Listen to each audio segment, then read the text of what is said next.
ว่าสงค่ามันให้มันเลดโดยปล่อยงานกระชัด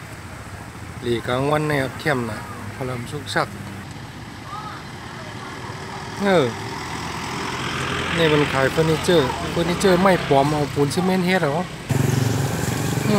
เข้มไว้หนังเก่าแน่เอาปูนซีเมนต์เฮ็ดเหรอเนี่ย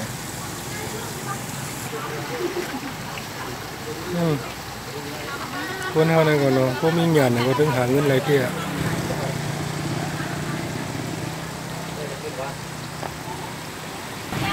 ตั้งแต่นี่ได้หมูขายป้าเลยย่อ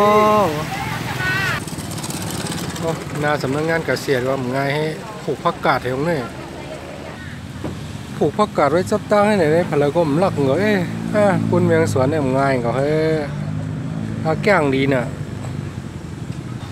เป็นไงไว้เฮ็ดนาสารกลางงานกาชาดที่นี่พวกน้องสุกสักน่ะเด็กไว้วงเวียนน่ะเป็นไหนมั่วเราอะ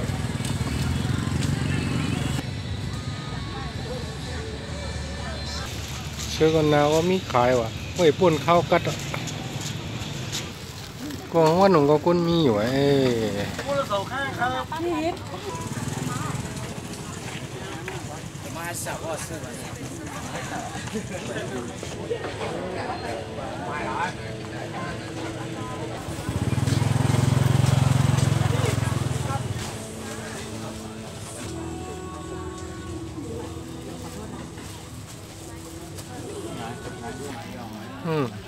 ไปเข้าแทงก็ไม่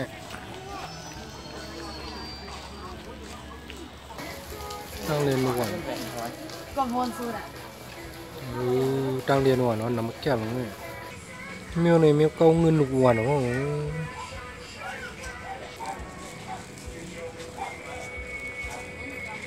แคบดินซอกดินมือสองมือสามมือสี่ครับมือ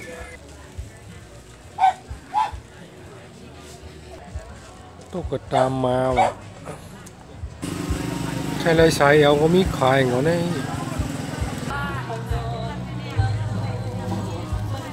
บ่กว่าปลาเหล็กกันนายก็แค่มองเพราะใครผู้ลายมันมาเหล็กกล้วยเอา